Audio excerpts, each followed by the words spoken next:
नेहरू के पुराने भाषण में कांग्रेस को ऐसा क्या मिला कि अब बड़े से बड़े नेता कर रहे हैं उसको वायरल। कांग्रेस के कुछ वरिष्ठ नेता अचानक 75 साल पुराना पंडित नेहरू का एक ऐसा भाषण शेयर कर रहे हैं जिसमें नेहरू हिंदी में भाषण दे रहे हैं और मेज थपथपाए जाने से साफ है कि यह संसद परिसर में दिया गया होगा। कांग्रेस के वरिष्ठ नेता जयराम रमेश ने यह जानकारी शेयर करते हुए लिखा कि संविधान सभा की बैठक 14 अगस्त 1947 की रात 11 बजे शुरू हुई थी। यह वही ऐतिहासिक सत्र था जो जवाहरलाल नेहरू के प्रसिद्ध भाषण ट्रिस्ट विद डेस्टिनी की वजह से अमर हो गया था। उसमें नेहरू बोलते हैं, कई वर्ष हुए कि हमने किस्मत से एक बाजी लगाई थी, एक इकरार किया था, प्रतिज्ञा की थी। अब वक्त आया कि हम इसे पूरा करें, बल्कि वह पूरा तो शायद अभी भी नहीं हुआ, लेकिन फिर भी एक बड़ी मंजिल पूरी हुई। हम वहाँ पहुँचे हैं। मुनासिब है कि वक्त में पहला काम हमारा यह हो कि हम एक प्रण और एक नई प्रतिज्ञा फिर से करें, इकरार करें आइंदा हिंदुस्तान और हिंदुस्तान के लोगों की खिदमत करने का। चंद मिनटों में यह असेंबली एक पूरी तौर से आज़ाद खुद मुख्तार असेंबली हो जाएगी और यह असेंबली नुमाइंदगी करेगी एक आज़ाद खुद मुख्तार मुल्क की।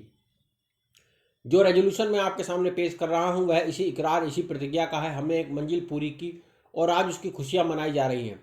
हमारे दिल में भी खुशी है और किस कदर गुरूर है और इत्मीनान है, लेकिन यह भी हम जानते हैं कि हिंदुस्तान भर में खुशी नहीं है। हमारे दिल में रंज के टुकड़े काफ़ी हैं और दिल्ली से बहुत दूर नहीं बड़े बड़े शहर जल रहे हैं। वहाँ की गर्मी यहाँ आ रही है।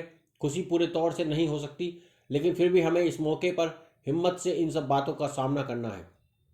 हमें मुल्क को आज़ाद करना था, मुल्क से गैर हुकूमत को अलग करना था। वह काम पूरा हुआ, लेकिन गैर हुकूमत को अलग करके काम पूरा नहीं होता जब तक एक इंसान हिंदुस्तान का आज़ादी की हवा में ना रह सके और जो मुसीबतें हैं वह हटाई न जाए और जो उसकी तकलीफ़ें हैं दूर ना हो। इसलिए बहुत बड़ा हिस्सा हमारे काम का बाकी है और जब तक वह बातें पूरी ना हो उस वक्त तक हमारा काम जारी रहेगा। आखिर हिंदुस्तान एक आज़ाद मुल्क है। अच्छा है जब हम आज़ादी के दरवाजे पर खड़े हैं। हम इसको खास तौर से याद रखें कि हिंदुस्तान किसी एक फ़िरके का मुल्क नहीं है, एक मजहब वालों का नहीं है, बल्कि बहुत सारे और बहुत किस्म के लोगों का है, बहुत धर्म और मजहबों का है।